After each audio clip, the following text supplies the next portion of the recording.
vamos a hablar sobre un tema que es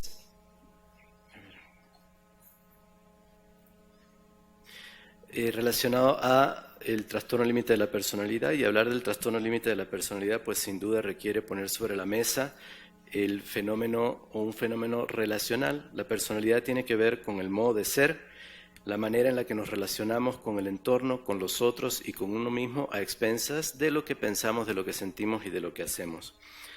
La personalidad o este modo de ser resulta pues de la convergencia de distintos factores biológicos, socioambientales y genéticos.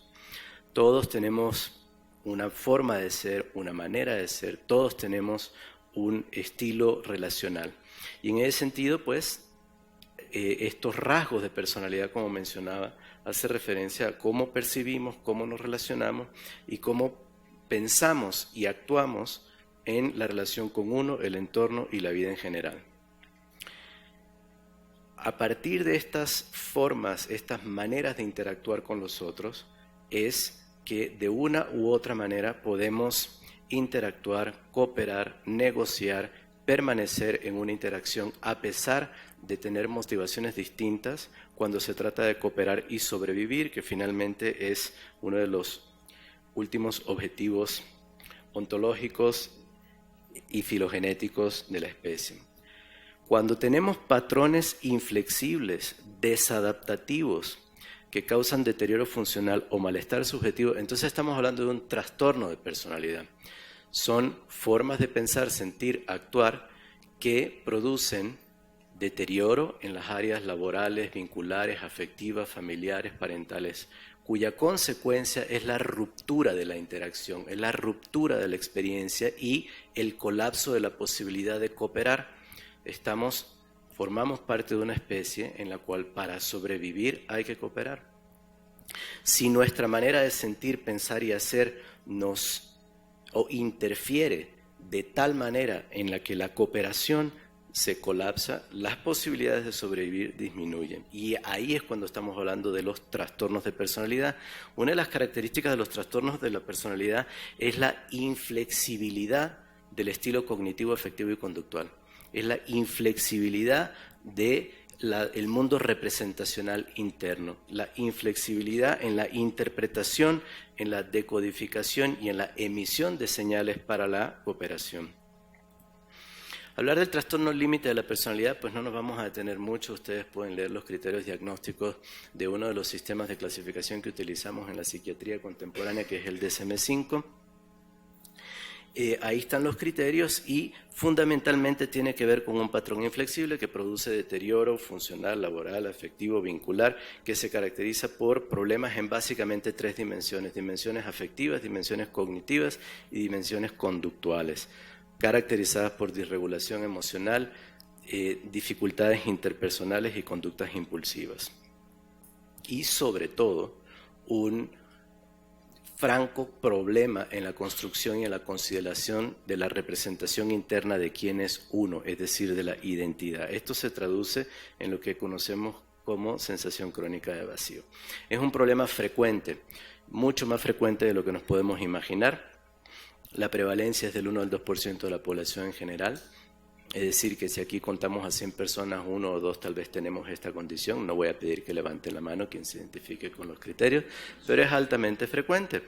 Ahora, si uno está trabajando en un contexto clínico de primer nivel, hasta el 6.4% lo tiene, y ustedes pueden ver aquí cómo la prevalencia va aumentando en la medida en la que el contexto, digamos, relacionado a lo psicopatológico es más importante, como en pacientes hospitalizados. Hay diferencias entre género y diferencias entre etnias. Se ha identificado que es un problema sobre todo en el de los contextos urbanos. Y bien, es un padecimiento que además consume muchos recursos del sector salud, porque son personas que se hospitalizan o reciben atención en la clínica de trastornos de adicción, luego en la clínica de trastornos alimentarios, luego en la clínica de trastornos limítrofes de la personalidad, y se hospitalizan frecuentemente y consumen muchos recursos para el Estado. Es una condición que se asocia al suicidio y que se asocia a conductas autolesivas con fines no suicidas que tienen como objetivo aliviar la tensión interna. Aliviar la tensión interna implica cómo pasar de un estado afectivo intolerable de malestar a un estado afectivo de mayor tolerabilidad a través no de procesos reflexivos, sino a través de conductas que produzcan otro tipo de sensaciones intensas y que le permitan al sujeto tener una experiencia interna de cohesión identitaria. Se dice que el 35% de los casos remite a los 2 años, el 93% a los 10 y a los 16 años que casi todo el mundo se le quita. Nosotros acá observamos otro tipo de trayectoria. Lo cierto es que tal vez tiene que ver con el grado de la severidad de la población que nosotros estamos atendiendo. Ahora bien, les quiero hablar un poquitito sobre la clínica de trastorno límite de la personalidad. Es una clínica más o menos reciente en esta institución, ya tiene algunos años, pero la manera en la que procedemos es que somos un servicio interconsultante de referencia intrainstitucional.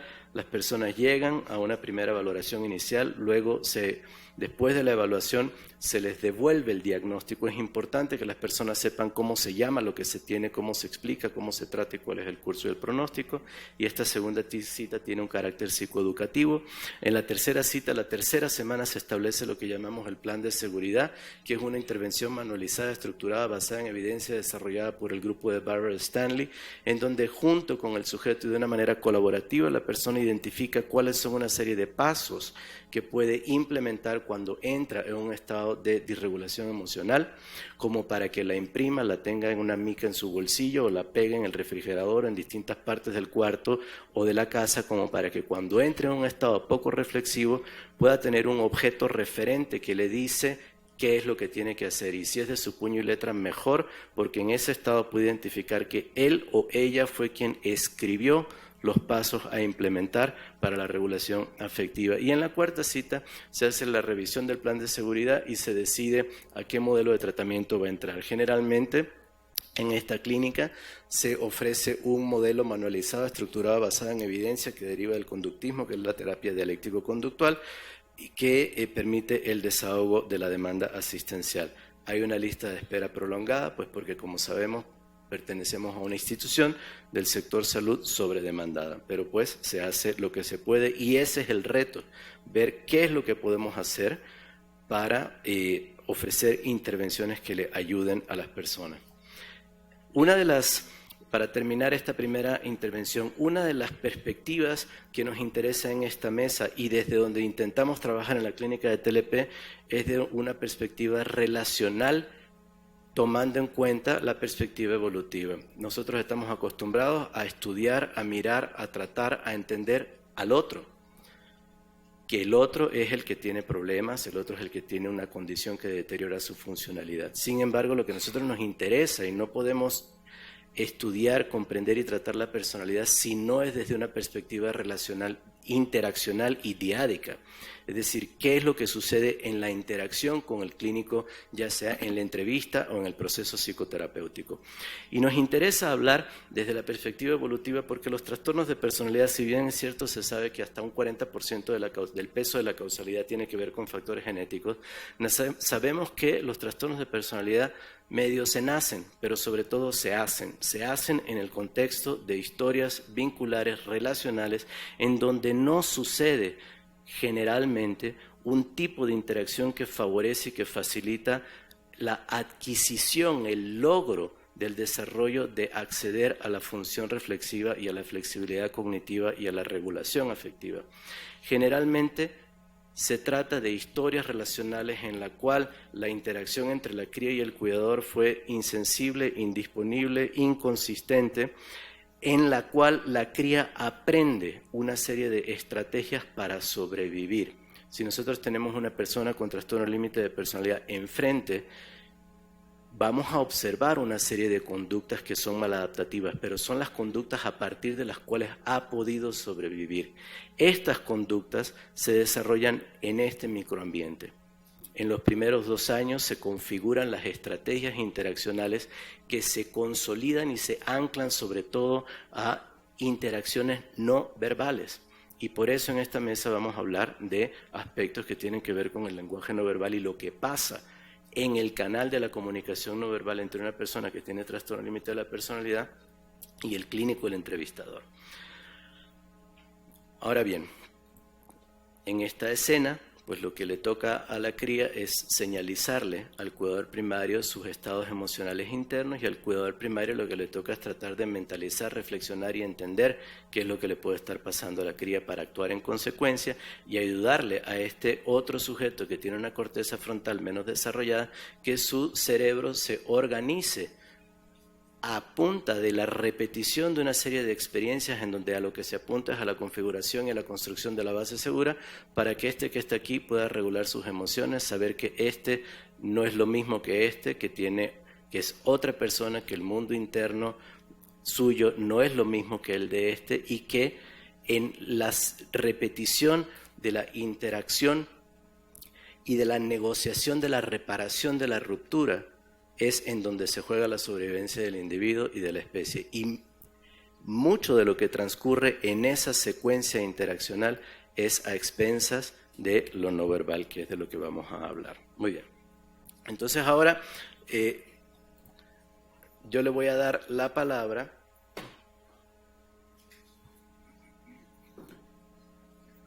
al maestro Edgar Miranda, que nos va a hablar sobre la eficacia clínica de la psicoterapia conductual contextual y la experiencia aquí en el instituto, pues porque una de las cosas que nos interesa pues es tratar de saber si lo que hacemos en los procesos psicoterapéuticos sirve o no sirve, y cómo sirve o qué es lo que sirve. Entonces de eso nos va a hablar el maestro Miranda. Esta es la primera diapositiva de mi siguiente presentación, entonces le vamos a pedir a las personas del apoyo logístico si nos pueden cargar la presentación del maestro Miranda, por favor.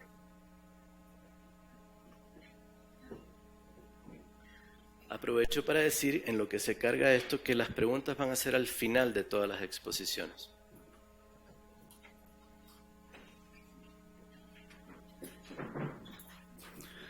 Muchas gracias. Agradezco al doctor Arango la oportunidad de mostrar la evidencia clínica de lo que ahora llamamos las terapias conductual contextuales, específicamente la terapia dialéctica conductual en la clínica TLP. El propósito de esta presentación muy breve es saber qué son las terapias conductual contextuales, cuál es específicamente la que más aplicamos y por qué, y dar algunos resultados preliminares sobre una próxima publicación sobre la investigación que hacemos en la clínica, una de las investigaciones. Específicamente, el modelo conductual contextual aborda la desregulación emocional de nuestros pacientes con trastorno límite. Desde un modelo conductual, la desregulación emocional la entendemos como cuando las emociones son tan intensas, duraderas o frecuentes, que el paciente no puede alcanzar metas o se aleja de los valores. Las emociones primarias que todos tenemos, como miedo, enojo, tristeza o vergüenza, son las mismas que tienen nuestras pacientes. No tienen emociones venusinas ni marcianas, solo que ellas las viven más intensas, duraderas o frecuentes. Esa es la diferencia. La DBT se inserta en lo que ahora se llama las psicoterapias basadas en el mindfulness o de tercera generación. Bueno, suena como New Age, pero en realidad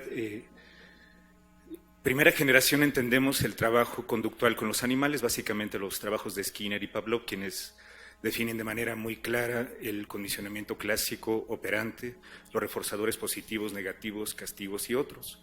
La segunda generación es a donde corresponde propiamente la TCC o terapia cognitivo-conductual. La DBT, que es lo que actualmente más hacemos desde el modelo conductual en la clínica, no es una terapia cognitivo-conductual porque nosotros no debatimos los pensamientos de los pacientes. Para un paciente con TLP que creció en un ambiente invalidante, una muy mala estrategia es alegarle y decirle que no debería de pensar lo que está pensando o sentir lo que está sintiendo. De hecho, actualmente hay evidencia de que la TREC, por ejemplo, terapia racional emotivo-conductual, es contraindicada para el TLP porque tiende a ser muy invalidante. Entonces, si notan ustedes, en las psicoterapias de tercera generación o basadas en el mindfulness, en ninguna de ellas se llaman terapia cognitiva, porque no lo son.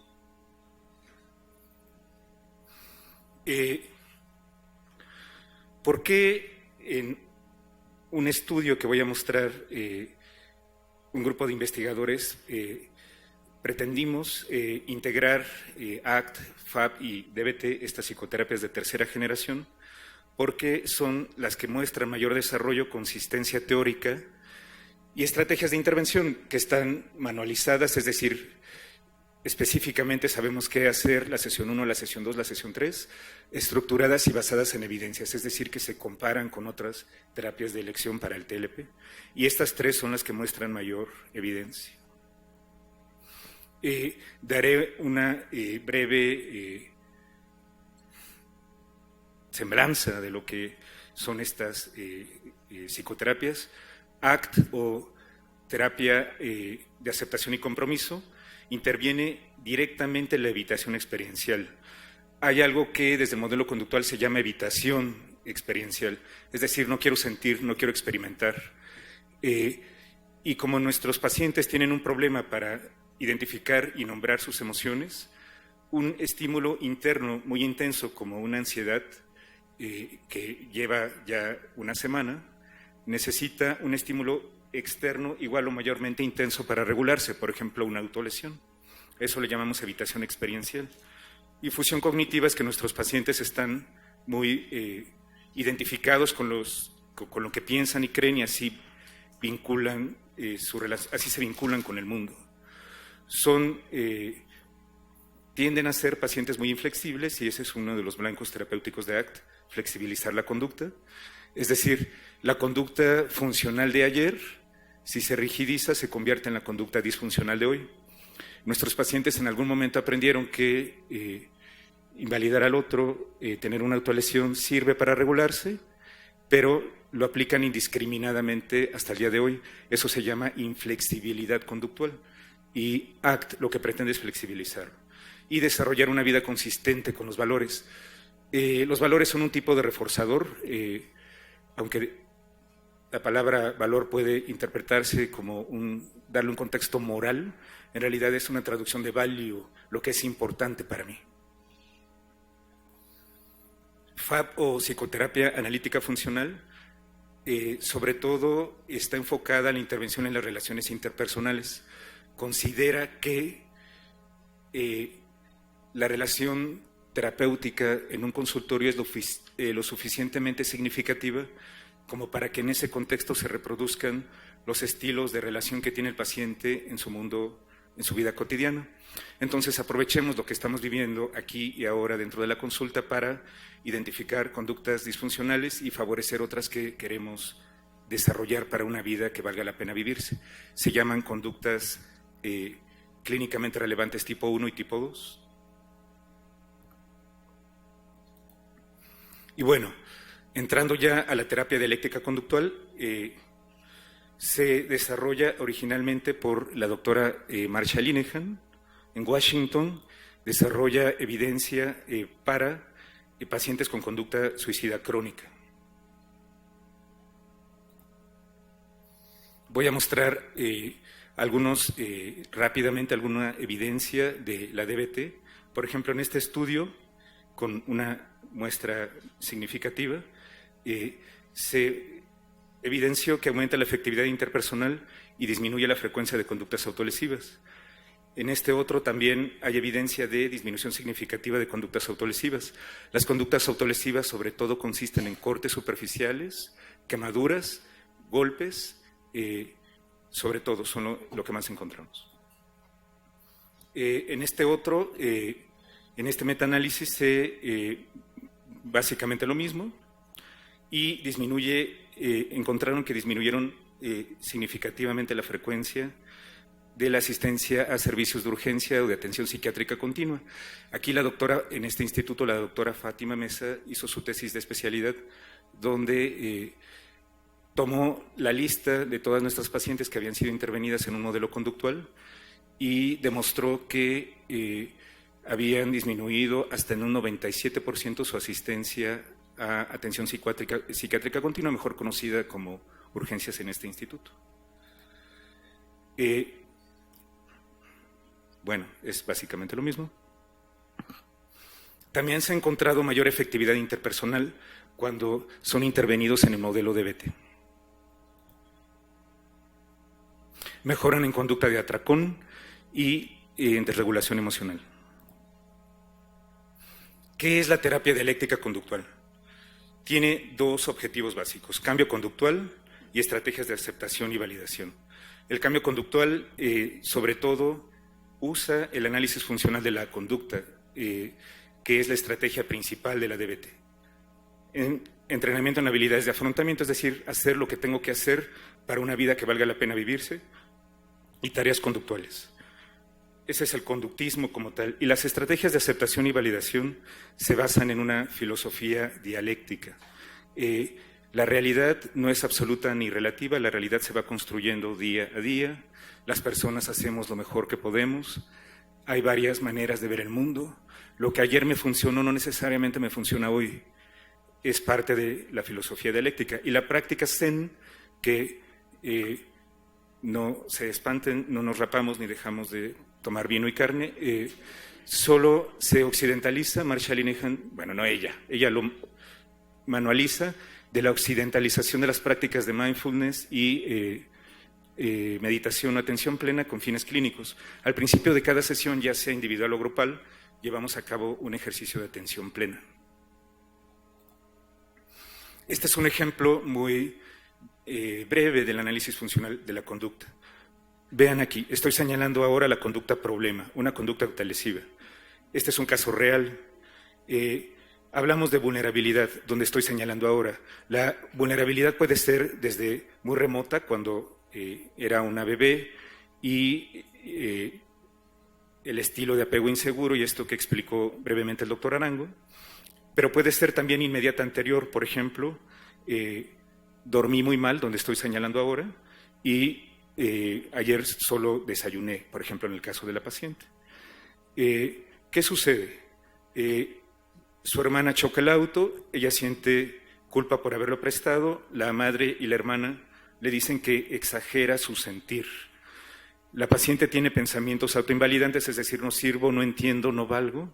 Esto le genera una ansiedad del 100%, un enojo igual, y tiene la sensación de opresión en el pecho, dificultad para respirar, y tiene la urgencia. En el modelo conductual, urgencia lo entendemos como aquello que tengo ganas de hacer de manera inminente.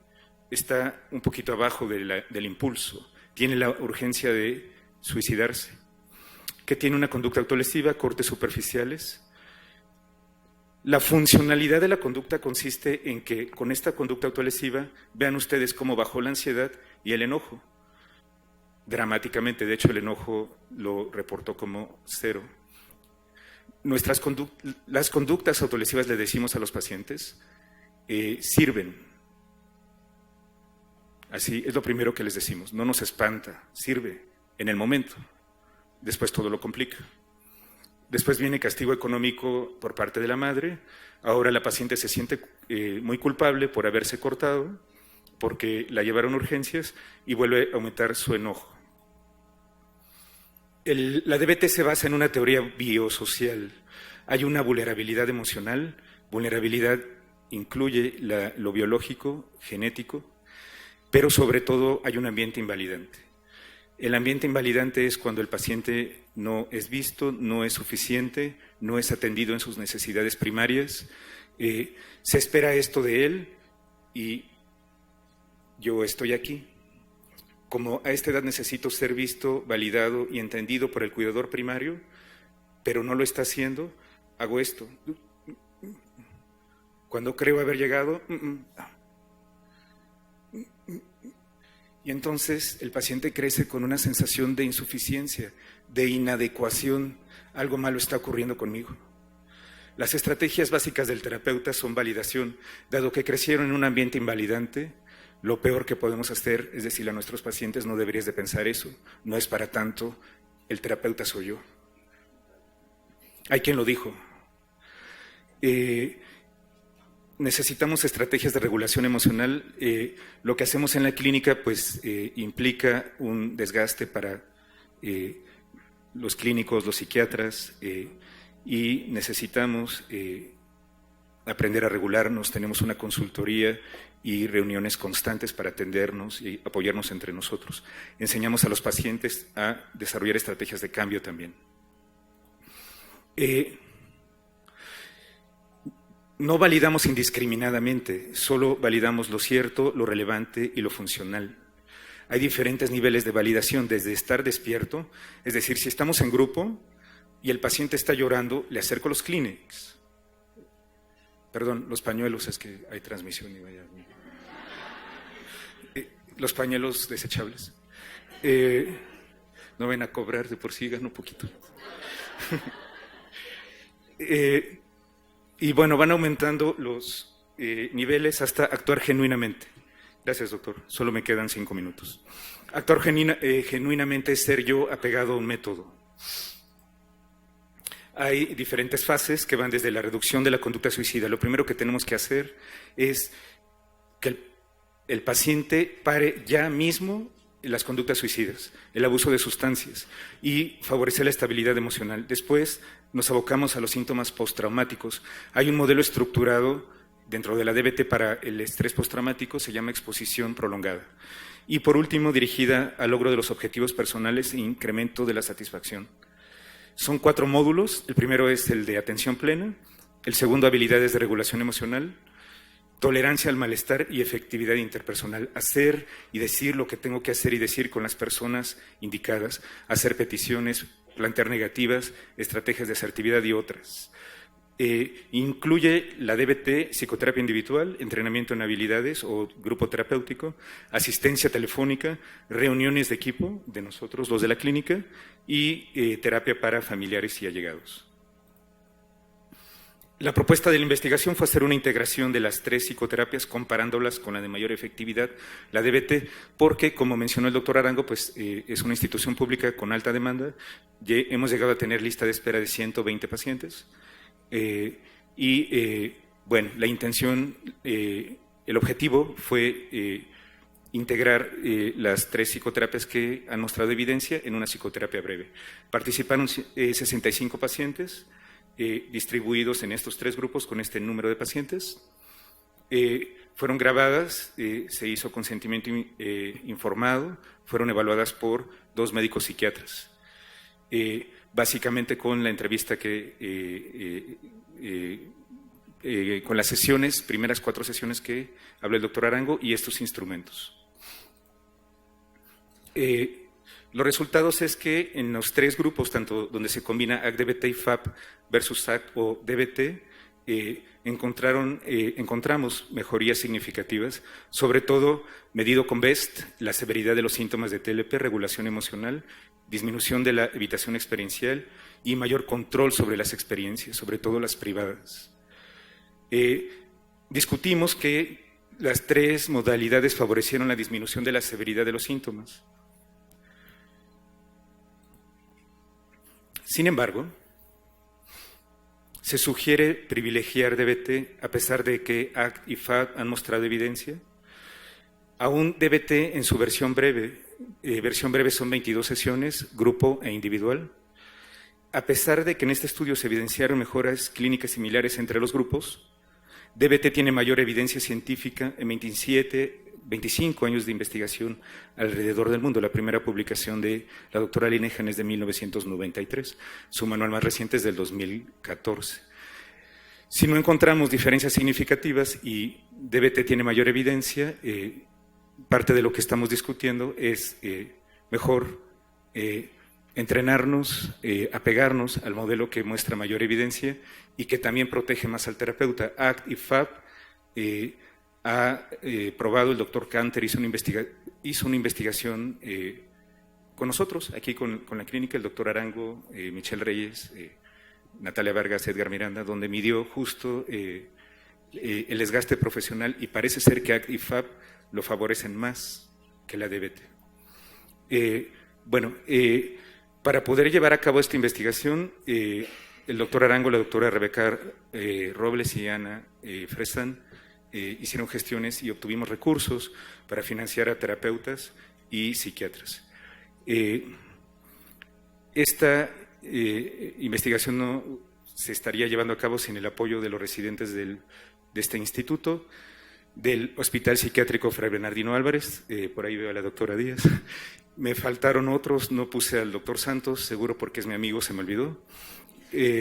a Ilse Moreno y otros que seguramente no estoy incluyendo. La licenciada Claudia Pérez es quien lleva los grupos de familiares y allegados, los médicos psiquiatras y una terapeuta en formación que tenemos actualmente, Marianela Especia. Y bueno, ojalá, y a los que estamos interesados en los trastornos de la personalidad, usted me dice, doctor Arango, ¿ya? 2 minutos. ¿Me dijo corte o 2 minutos? Corte. Es que me hizo así. Pudieran conocer este modelo que ha mostrado evidencia, es bastante gentil con los pacientes y hay manual. El primer manual de la doctora Linehan está libre en internet. Gracias.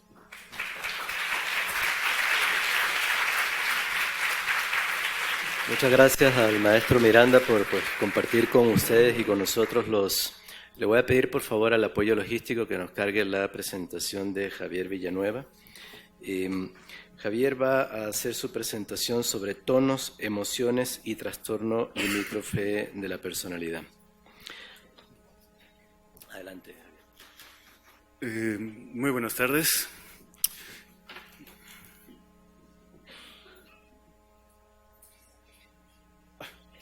Muy buenas tardes, soy Javier Villanueva y este es parte del proyecto de doctorado que estoy llevando a cabo en el Laboratorio de Cronoecología y Etología Humana en colaboración con la Clínica de Trastornos de Personalidad. Y pues parte de lo que nosotros hacemos cuando nos expresamos o nos comunicamos con los otros, tenemos tanto pautas conductuales como también vocalizaciones. En este caso, muchas de las cosas que hacemos combinamos las dos, tanto para poder reafirmar en términos de asentar lo que estamos haciendo, utilizamos tanto la voz apoyándonos con la conducta no verbal. Es entonces que el presente trabajo lo que estamos haciendo es analizar cuál es la tonalidad o los tonos en la voz para poder expresar esta emoción en los pacientes con trastorno límite de la personalidad. Entonces es que, como ya lo había mencionado el doctor Miranda, nosotros nos estamos basando en la desregulación emocional. Ya bien conceptualizado, gracias al doctor Miranda, nos estamos adentrando a que los trabajos representativos en cuanto a la desregulación emocional, lo que se ha encontrado en esta parte de vocalización es que a mayores niveles de ansiedad y depresión se encuentran o se evalúan la valencia emocional negativa y esto se percibe en el estilo prosódico, tomando estilo prosódico como toda aquella forma que tenemos para poder expresar, es decir, es lo que estoy hablando, cómo lo hablo. Así como también se ha medido o se ha tenido pues que a niveles mayores de activación fisiológica, en pacientes con TLP se ha encontrado que es por los constantes estados de alerta para evitar este malestar emocional y esto se percibe en el volumen de la vocalización. Es decir, están percibiendo agresión o tal vez este malestar emocional y lo que hacen es aumentar el volumen o gritar. Ahora bien, aquí lo interesante es que en pacientes con TLP hay estudios donde dicen que tienen un buen reconocimiento en las expresiones faciales, es decir, pueden decir qué expresión estás tú mostrando en ese momento con mucha certeza.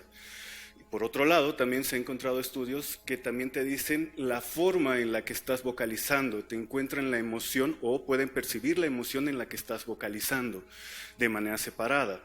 Pero lo que menciona Misenberg en el 2006 es que cuando hay una integración, o sea, ya de estas dos partes, tienen problemas o tal vez no son capaces en hacer esta integración en cuanto a la expresión facial de la emoción y la vocalización, es decir, si el sujeto que les está emitiendo o les está comunicando se encuentra enojado, puede que estén confundiendo la expresión facial de miedo con una vocalización de enojo. Es entonces que para el presente trabajo nosotros, basado en esta evidencia, quisimos conocer cuáles son los valores de la emoción expresada a través de los adjetivos y las interjecciones en el contexto de una intervención estructurada de una sesión terapéutica de terapia dialéctica conductual en pacientes con TLP en comparación a un grupo control. Para poder nosotros hacer esto, tuvimos que recurrir a analizar los parámetros acústicos, la valencia emocional y la activación y la frecuencia cardíaca. Pero ¿cómo poder analizar estos parámetros acústicos? Bueno, recurrimos a esta parte de la prosodia que se encarga de analizar tono, acento, estilo prosódico de los parámetros acústicos de la frecuencia fundamental, tomando esta frecuencia fundamental o F0 como la primera vibración de la cuerda vocal, que se ha encontrado y se ha estudiado que es la expresión, cuando es la primera vibración, es la expresión fidedigna, es decir, no se puede manipular la emoción cuando es en la F0. Así también con la intensidad hago referencia a este volumen o esta exhalación de aire. ¿Dónde se analiza todo esto? En la expresión espontánea de emociones dentro de un discurso oral. Pero nosotros no fuimos, pues, o no quisimos analizar el discurso completo porque nos quisimos ir directamente a esta parte prosódica de las interjecciones, que son todas aquellas palabras o sonidos que dan a notar un sentimiento. No estamos hablando de emociones, solamente de sentimientos, así como también de los adjetivos calificativos. Y esto porque quisimos nosotros ver la emocionalidad dentro de todas aquellas palabras que están calificando al sujeto dentro de la oración. Bien, de los trabajos representativos en la salud mental con estudios prosódicos, se ha encontrado que pacientes con estrés encuentran mayores rangos de frecuencia fundamental como mayores rangos de decibeles en las emociones de miedo, enojo y desprecio. Así como también en pacientes con ansiedad se ha encontrado menores frecuencias fundamentales pero mayor decibeles. Esto en ansiedad, clasificando esta ansiedad ya como crónica, y en estados emocionales de miedo. Así como también en pacientes con depresión se han encontrado menores rangos de frecuencia fundamental como menores rangos de decibeles. Esto en las emociones de miedo y desprecio. Entonces, para el presente estudio, el procedimiento que llevamos a cabo fue ir a la clínica de trastornos de personalidad, liderado por el doctor Iván Arango, tomar 5 mujeres diagnosticadas con TLP, tomar o videograbar una intervención estructurada de una sesión terapéutica de DBT y 5 mujeres control. Estos 2 grupos recibieron la misma intervención. De esta videograbación que se tomó, se analizó el video mediante FaceReader. FaceReader es un software que analiza la valencia emocional, la activación y la frecuencia cardíaca, tomando valores de la valencia emocional de 0 a 1 como emociones o valencia positiva y de 0 a -1 como valencia negativa. Entonces, este software analiza el video cada 0,04 segundos, es decir, tenemos por cada segundo, tenemos 25 mediciones. Una vez que tenemos ya estos análisis de la valencia emocional, la activación y la frecuencia cardíaca, extrajimos el audio del video y se analizó por medio del PRAD. El PRAD es un software que analiza y sintetiza señales del habla o de los parámetros acústicos, solamente tomando en cuenta la frecuencia fundamental y los decibeles. Una vez que se tuvieron las dos, se sincronizaron estas dos en la línea del tiempo para poder determinar qué emoción o qué valencia emocional es la que está siendo expresada mientras está vocalizando ese adjetivo o esa interjección. Es entonces que los resultados que obtuvimos fue que en pacientes los adjetivos en la frecuencia fundamental tuvimos 45 adjetivos registrados para la frecuencia fundamental y 76 adjetivos en los decibeles. En los controles tuvimos 79 en la frecuencia fundamental y 78 en los decibeles. En las interjecciones, que son todos estos sonidos o palabras no estructuradas, son 33 registrados para la frecuencia fundamental con 60 en los decibeles y los controles fueron de igual número, 160 para los parámetros acústicos de la frecuencia fundamental y los decibeles. Aquí hay que recalcar que no se encontraron diferencias significativas en los adjetivos, pero sí se encontraron diferencias significativas en las interjecciones. En la gráfica que ven de izquierda a derecha, en las ejes de las Y, son el grupo, pues los pacientes y los controles, y el eje de las X, los pacientes y los controles, y el eje de las Y son los parámetros acústicos. En este caso, como se podrá notar, todos los pacientes, cuando estaban vocalizando las interjecciones, se agrupan o se acumulan estos rangos o esta frecuencia fundamental a partir de los 150 Hz. En comparación al grupo control, que tiene una bimodalidad uniforme, y pareciera ser que conforme iba avanzando la intervención terapéutica se iban relajando. Ahora, en los decibeles, como se puede ver, existe mayor amplitud o mayor rango de los decibeles en comparación al grupo control. Es decir, cada interjección que era pronunciada de manera fuerte. Ahora, la valencia emocional que nos otorga o que nos arroja el Face Reader, lo que se encuentra es que los pacientes, cuando están o estaban en esa intervención terapéutica, no tenían esta expresión facial, pues, o no podían expresar alguna emoción. Todos estaban más cercanos al cero, es decir, tanto podían tener como expresiones faciales negativas como expresiones faciales positivas. En comparación al grupo control, lo que se encontró es que debido a esta primera intervención, o que nunca habían recibido este tipo de intervención, tienden a ir o tienen una tendencia a distribuir todo esto en la valencia negativa, porque es la expectativa de no saber qué es lo que voy a recibir, por lo tanto no sé cómo actuar. Los pacientes se quedaron completamente en neutralidad, por llamarlo de alguna forma. Lo que sí es interesante aquí, en combinación, es que en el arousal o en la activación, los pacientes se mantienen activos constantemente durante toda la intervención terapéutica, es decir, en valores de 0 a 1 mantenían esta activación o este estado constante de alerta a partir de niveles de 0.2 en comparación al grupo control, que sí se iban relajando a través de la intervención terapéutica. Que esto va muy relacionado y va en combinación con la frecuencia cardíaca, a pesar de que aquí la distribución tiende a irse a valores o a 120 bits por minuto, que en comparación al grupo control también pareciera aquí que se va relajando. Es entonces que una vez que tuvimos estas dos, quisimos saber cómo se agrupan estos parámetros acústicos y las expresiones emocionales o estas variables de la emoción. Y lo que se encontró es que en filas está la valencia, la activación y la frecuencia cardíaca, y en esta gráfica es las ejes de la Y, todos es la frecuencia fundamental.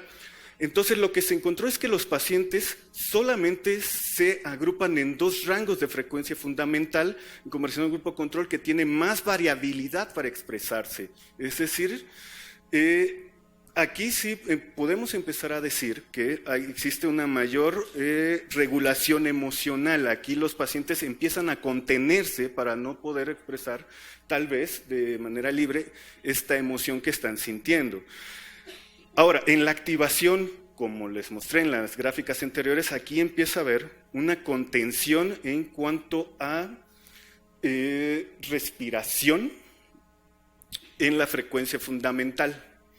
Esta activación, como se puede ver aquí, existe una contención no relajada como en el grupo control. Hay mayor dispersión de datos que va de 0 a 1 y aquí los pacientes se están concentrando aquí.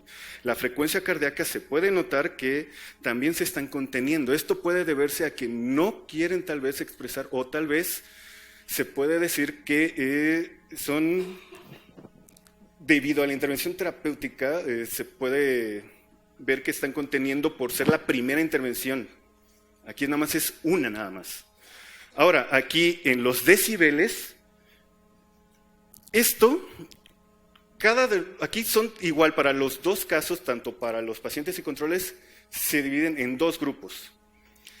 De izquierda a derecha, los pacientes con los decibeles igual se ve que hay una contención, o sea, no están sacando todo, pero lo están diciendo, cada interjección lo están diciendo más fuerte que los controles. ¿Eso cómo lo podemos determinar? Porque aquí en la activación se puede ver en esta fluidez del aire, o en esta exhalación de aire, existe constantemente, o están dosificando esta exhalación de aire cuando quieren expresar su estado emocional.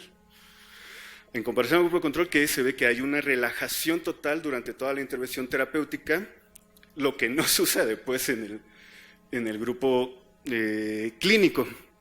Entonces aquí lo que sí podemos concluir es que Los adjetivos calificativos representan la emoción en la gramática, pero no en la vocalización. Ahora, tomándolo bien, la interjección como está definida en la RAE, no es solamente una expresión de sentimiento o tal vez un estado mental, sino es la dosificación de la inhalación y exhalación de aire acompañada de sonidos guturales o articulados cuya función es expresar un estado mental o emocional, por lo tanto se convierte en una conducta. Ahora, en este grupo de pacientes con TLP, vocalizan interjecciones de manera contenida pero con mayor intensidad. Es decir, constantemente estaban dando a conocer tu estado emocional, aunque no de manera facial. Esto tiene congruencia con lo que encontró Misenberg, de que si no pueden encontrar o no son capaces de poder integrar esta expresión facial con esta expresión vocal de la emoción, es aquí donde tienen una congruencia en esto es lo que estoy sintiendo y es así como lo estoy expresando, aunque me veas serio tal vez, me veas enojado o me veas contento. Es entonces que la función de esta interjección es muy sutil, pues esta conducta de la interjección es muy sutil, pero sí es de vitalidad e importancia tomar en cuenta la interpretación, vamos a ponerle en términos terapéuticos, no lo sé, pero sí es tomar en cuenta estos sonidos guturales para poder determinar decir qué estado emocional está teniendo ese paciente en ese momento después de haber percibido un estímulo o estar contando alguna parte de su historia en ese día. Y pues bueno, para concluir, quisiera agradecer a la Clínica de Trastornos de la Personalidad, los que conforman en esta mesa, y a la doctora Fresán y al doctor José Luis Díaz, porque sin ellos no podía ser posible terminar este trabajo. Muchísimas gracias.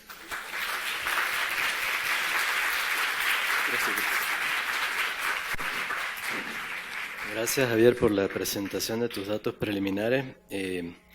Digamos en corto, los pacientes comunican algo con la cara y la manera en la que hablan comunican lo contrario, es decir, es una paradoja interaccional. La propuesta o la idea es que así como estos pacientes o estas personas tienen dificultad para la integración heteromodal en relación a la percepción facial y a la emisión de sonidos, en el proceso de decodificación, lo que estamos viendo acá es que es probable que hay problemas también en la integración heteromodal a la hora de la emisión de la conducta. Es decir, con la cara comunican algo, el estado de activación comunican algo, pero con la voz en la prosodia están haciendo lo contrario. Eso somete al otro a una escena de una paradoja interaccional. Muy bien, ahora va a presentar el doctor Jairo Muñoz su presentación en relación a la conducta no verbal y sincronización del terapeuta paciente en el trastorno límite de la personalidad. Adelante, Jairo.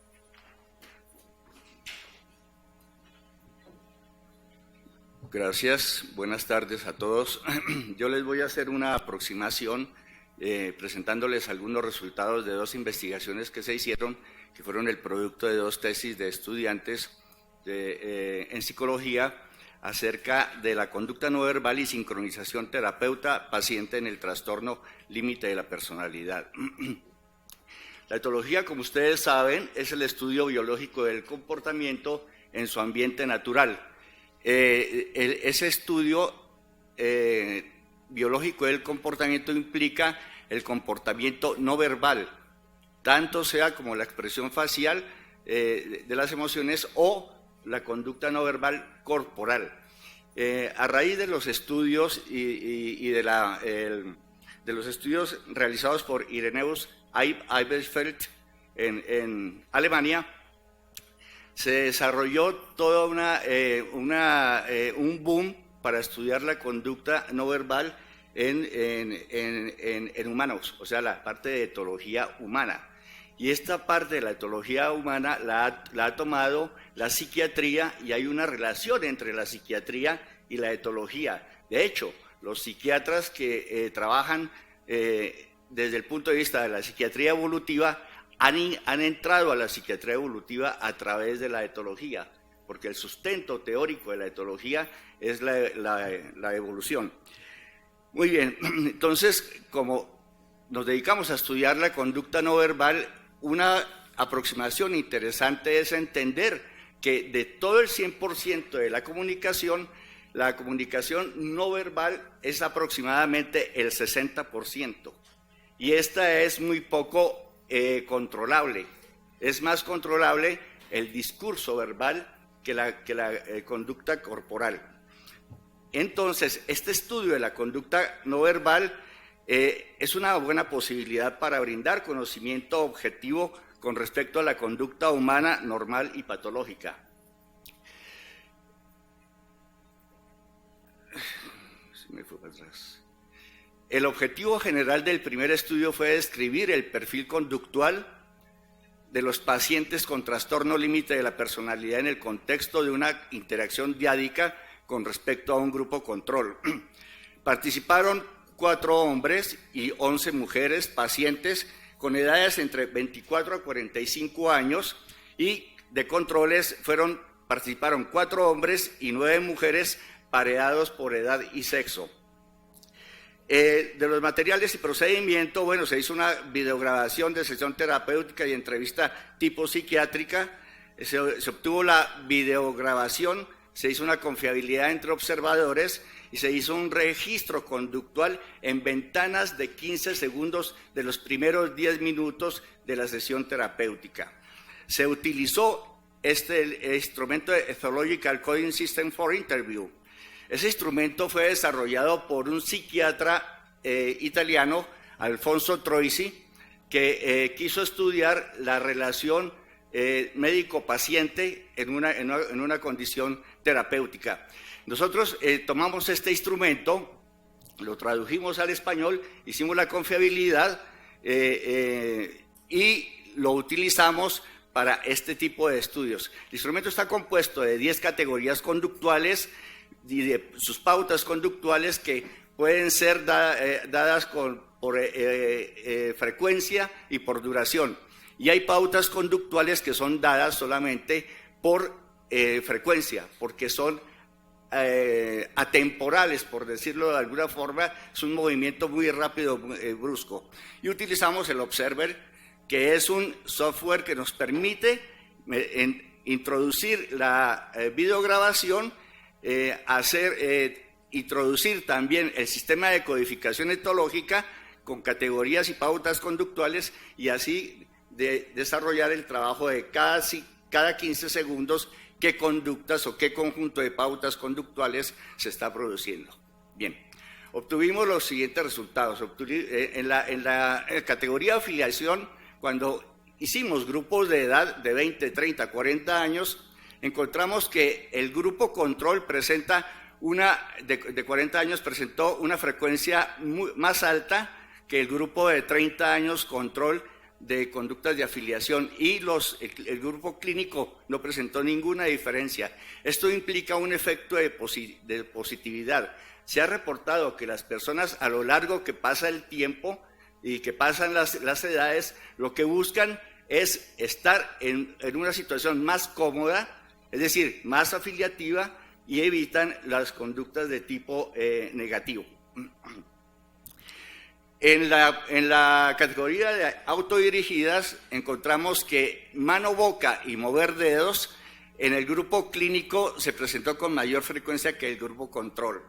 Las conductas autodirigidas, hay una evidencia de que estas conductas provocan información sobre el estado emocional del individuo. Además, cuando los reportes verbales están sujetos a mayor manipulación que una conducta de tipo no verbal. Las conductas autodirigidas son un indicador desde la etología de aumento en la agitación emocional y fisiológica. Veamos un ejemplo. Observen ustedes en este video el comportamiento de este sujeto, cómo va a retar a este individuo, que este es de más baja categoría que más baja posición social dentro del grupo. ¿Y qué ocurre con este individuo? Traten de observar primero la mano derecha y después el brazo izquierdo. El mono se muerde el brazo, el que está siendo agredido.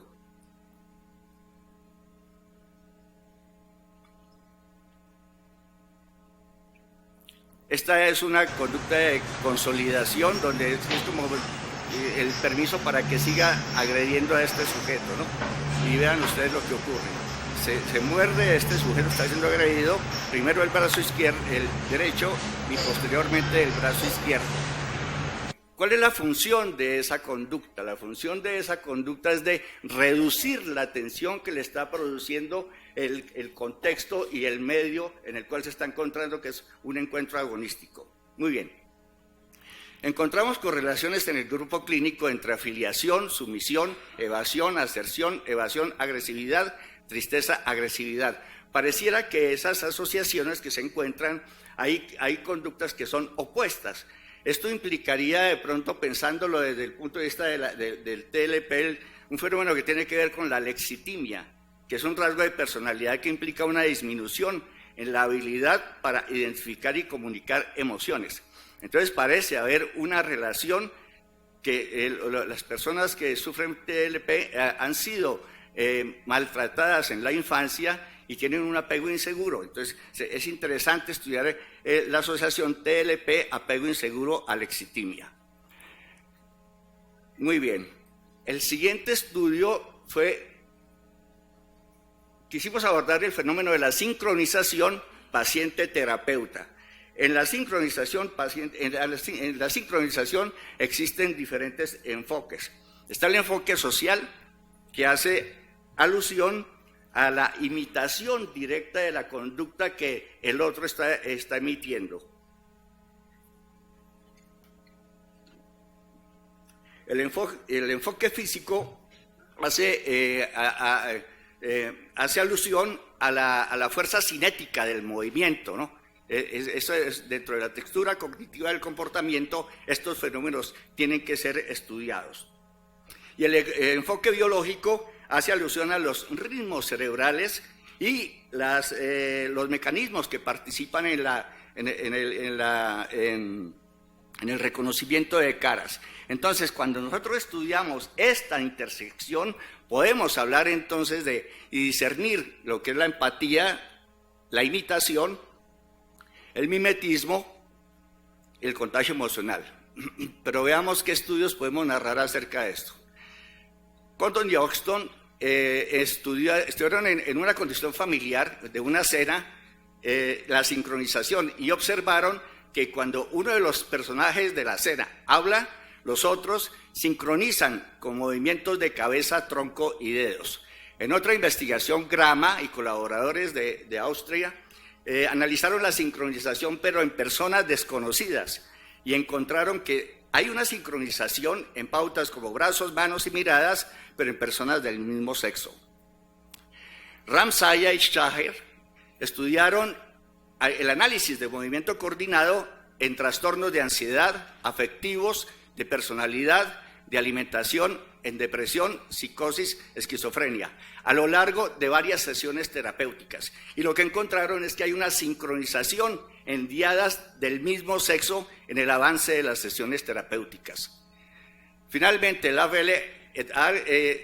Hicieron un estudio con el EXI, el instrumento que les comenté que nosotros usamos, en pacientes de esquizofrenia, a lo largo también de varias sesiones de terapéuticas, y encontraron que los pacientes esquizofrénicos que parece que hay una tendencia a evitar miradas, cuando el terapeuta ejecuta acciones o conductas de tipo prosocial, decrementa la evitación de la mirada del paciente, y el paciente tiende a emitir más conductas de tipo prosocial.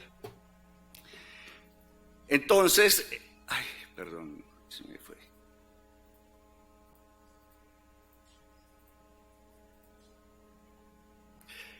El objetivo general en este segundo estudio fue estudiar la posible sincronización de la conducta en la interacción paciente-terapeuta.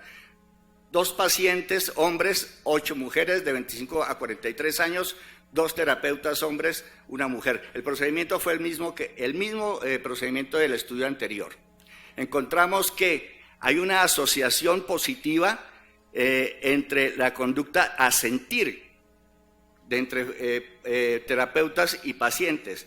Esta es una pauta conductual que es una señal de sincronía interpersonal, que muestra entendimiento y aceptación, muestra como satisfacción. En general, cuando encontramos pautas positivas, asociadas en la diada paciente-terapeuta como mirar, sonreír, asentir. Estos son fenómenos positivos, empáticos, de atención, de reciprocidad. No necesariamente es una señal definitiva de cambio conductual, porque lo tenemos que estudiar a lo largo de todo un proceso terapéutico. Encontramos también una pauta conductual que es el ademán en el 50% de las diadas, una correlación. El ademán es una expresión de apoyo a lo verbal, ¿no? Cuando uno está conversando, como yo estoy haciendo con ustedes, estoy haciendo ademanes. Pero cuando hay una desincronización del ademán, está siendo ejecutado por fenómenos estresantes que tienen que ver con el medio ambiente. Entonces adquiere otro significado. En conclusión, encontramos que en el 50% de las diadas tiende a la sincronización en pautas conductuales asociadas a emociones positivas, que la diferencia en la respuesta de sincronización de cada diada puede explicar conductualmente conflictos interpersonales de los pacientes con TLP. Al observar que el paciente presenta mayor frecuencia en menor lapso de la conducta no verbal, se sugiere que busca la afiliación del terapeuta por medio de la sincronización. ¿Cuánto tiempo me queda? No, eran 20. Eran 20, ya me quitó como 10. Voy a terminar en menos de 5 minutos. Cuando tratamos de encontrar el valor adaptativo de la sincronización conductual entre pares de conespecíficos, entonces tenemos que irnos a ciertos ejemplos. El paemelón de cuello rojo, que es un marsupial de Australia, aumenta las estrategias antidepredatorias al sincronizar los periodos de vigilancia y de búsqueda de alimento. En nuestros grupos de macacos cola de muñón hemos observado el sueño conductual en la noche, y los sujetos que tienen el menor rango tienden a dormir más alejados de los grupos centrales y en contacto físico. Y encontramos allí, y además tienen que estar pendientes de los grupos centrales. Cuando uno de los sujetos cae en atonía muscular, el otro está atento. Después el otro sujeto cae en atonía muscular y el otro se activa. Y así se sincronizan a lo largo de toda la noche. En los delfines del mar Pacífico, o sea, en un ambiente natural, hay una sincronización al nadar vinculada con cierto tipo de afiliación.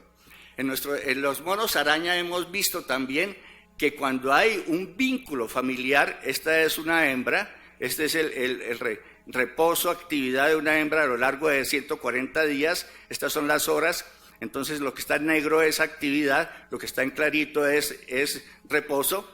Esta hembra es madre de esta hembra, y si ustedes miran los dibujos con detenimiento, este dibujo de acá se puede superponer en este, y es como una calca de la sincronización que se da en el ritmo de actividad. Los orangutanes, por ejemplo, que son grandes imitadores de la conducta humana, tienden a imitar sonidos humanos. Escuchen ustedes estos brevemente. Very good.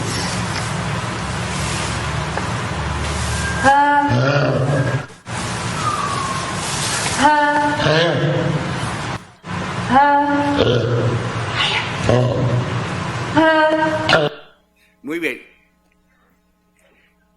El sonido que está haciendo el orangután es el mismo que le hace la entrenadora, pero él está imitando un sonido humano que no está dentro del registro natural de los sonidos de los orangutanes. Esto tiene varios valores de adaptación, entre los que podemos considerar la disminución del costo de búsqueda de alimento, la reducción del riesgo de depredación y el mantenimiento de vínculos entre individuos de la misma especie y de otras especies. Probablemente el valor adaptativo presente en los pacientes con TLP sea notable en la búsqueda de aceptación y la percepción del interés hacia el terapeuta. La sincronización en los humanos es una adaptación evolutiva, contribuye a la comunicación entre los individuos al señalar la convergencia de estados internos. O sea, puede haber una inferencia a partir de la observación de la conducta si es sistematizada. Durante una conversación el oyente sincroniza de manera rítmica el flujo de movimientos con el ritmo del habla y los movimientos del hablante, haciendo que la interacción sea más suave. Finalmente, quiero dejar una reflexión de uno de los psiquiatras evolutivos más interesantes que hay, de Martin Brune, de la Universidad de Bochum, en Alemania. Dice, la premisa de la psicología evolutiva es que la mente humana ha evolucionado bajo las mismas leyes biológicas que las características morfológicas de todos los organismos vivientes. Por lo tanto, la selección natural y sexual ha moldeado el modo en el que pensamos, sentimos y nos comportamos. La vida mental, con todas sus facetas, es una adaptación a condiciones ambientales a las cuales los humanos y sus ancestros fueron expuestos. Y los trastornos psiquiátricos residen en el extremo de la variación, más que tratarse de un fenómeno cualitativamente distinto de la normalidad. Muchas gracias. Y solamente les muestro 2 personas que hicieron su trabajo de tesis. Muy amables. Durante el tratamiento, dentro de este protocolo financiado por CONACYT, que les comentó el maestro Miranda con anterioridad. Es decir, ya sabemos que a los pacientes les va mejor que cuando entran a tratamiento y que no hay diferencias en las 3 intervenciones, pero les va mejor. Y una de las cosas que nos interesa saber es ver si podemos tener un indicador objetivo, no a partir de un autorreporte que implica todos los sesgos de vocación y la subjetividad del paciente, a través de la observación de la cara.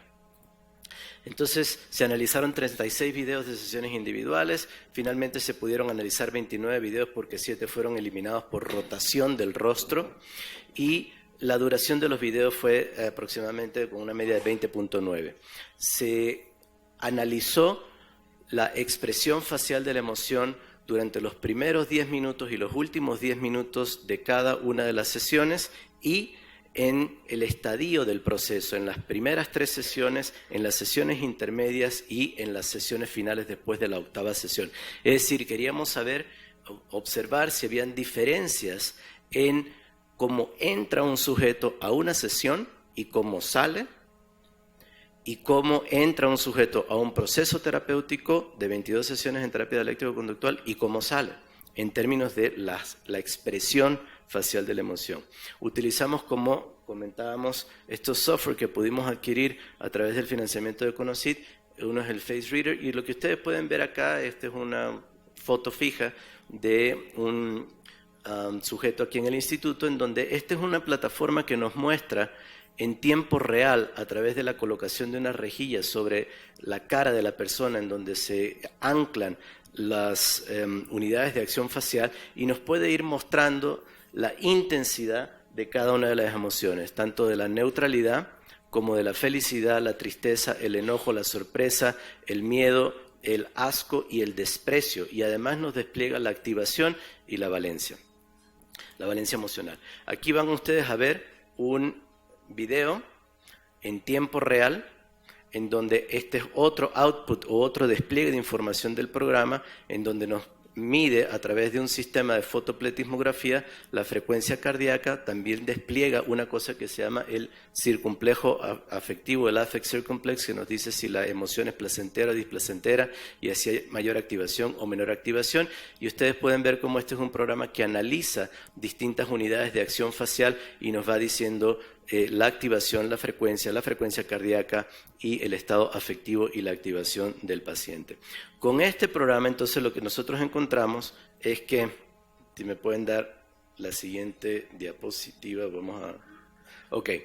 es que cuando se comparan los primeros minutos contra los últimos minutos de la sesión, lo que nosotros podemos ver, no a punta de reportes subjetivos del paciente, sino a punta del análisis de la cara que pone durante los primeros 10 minutos y los últimos 10 minutos, es decir, sabemos que la expresión facial de la emoción es mucho menos manipulable que decir estoy contento o estoy triste. No, aquí es la cara la que muestra la tristeza o la emoción. Y vemos que los pacientes salen más activados cuando salen de la sesión, e incluso salen más activados cuando termina el proceso psicoterapéutico.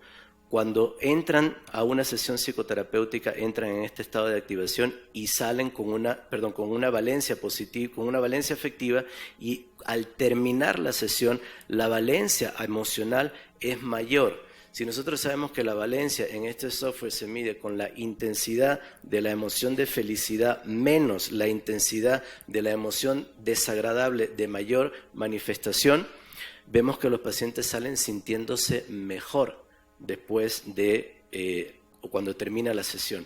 Salen sintiéndose más contentos de la sesión. Salen sintiéndose menos tristes de la sesión. No a punta de lo que dicen, sino a punta de lo que muestra su cara. Sin embargo, salen sintiéndose con más miedo. Y cuando nosotros vimos esto dijimos, ¿pero cómo? O sea, termina la sesión y se ve mucho más asustado. Nosotros, bueno, eso no es lo que queremos, ¿no?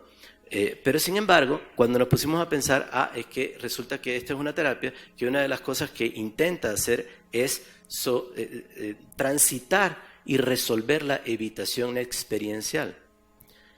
Si a uno en la terapia le dicen, ok, la próxima sesión cuando nos veamos vas a intentar exponerte a la situación temida y la sesión concluye con eso, no es extraño esperarse que lo que comunica la cara cuando se está recibiendo esta instrucción, ¿qué es? Pues temor, ¿no? Entonces, esto nos muestra estos resultados. Ahora, son hallazgos preliminares. Nosotros queremos agradecer pues, a todo el equipo que ha participado en estas investigaciones, y pues queríamos presentar estos datos del quehacer de la clínica. Nos quedan muy pocos minutos, pero queríamos mostrarles que estamos tratando de estudiar, uno, si lo que hacemos ayuda o no, si sirve o no, porque si no sirve nos ponemos a hacer otra cosa. Y otra cuestión que nos interesa es observar cómo es que sucede la experiencia, cómo se da la interacción entre el sujeto y el terapeuta. No solamente observar lo que le pasa al paciente, sino observar lo que ahí ocurre. Muchas de las explicaciones que tienen que ver con la disregulación emocional pasa no por lo que se dice en la sesión, no es por el contenido verbal. En este caso y en esta condición psicopatológica tiene que ver mucho con lo que se hace, con lo que el paciente nos está comunicando, no a través de lo que nos está diciendo, sino lo que está haciendo, lo que está repitiendo, el procedimiento interaccional que está haciendo y lo que nos está comunicando con su cara, con su cuerpo, con el tono de voz y cómo reaccionamos nosotros a eso. De repente, y ustedes los que trabajan con pacientes y con este tipo de personas, es probable que se hayan encontrado en situaciones en las cuales de repente no se sabe, no se supo, quién sabe qué fue lo que pasó, pero de repente ya paciente y terapeuta están metidos en una pelea, ¿no? En un conflicto. Y lo que ahí está sucediendo es la recreación de un procedimiento interaccional, a partir del cual y con el cual han podido sobrevivir. El asunto o el objetivo de la terapia es saber cómo leer estas comunicaciones. Porque nosotros en nuestros países subdesarrollados, por más que digan, la verdad es que es mucho más difícil pedirle una resonancia magnética para ver la tractografía, si ha cambiado o no ha cambiado el circuito de la ínsula anterior después de la psicoterapia. Eso es muchísimo más caro que aprender a entrenar el ojo y el oído en reconocer qué es lo que nos está comunicando el paciente y sus estados emocionales a partir de lo que tenemos en la cara, lo que está sucediendo frente a nosotros. Y yo creo que ese es un tema que es importante poner sobre la mesa porque forma parte y tiene implicaciones no solamente terapéuticas, sino en términos del entrenamiento de los trabajadores del sector salud mental. Bueno, pues nos quedan unos 4 minutos. No sé si hay alguna pregunta o comentario para alguno de los ponentes.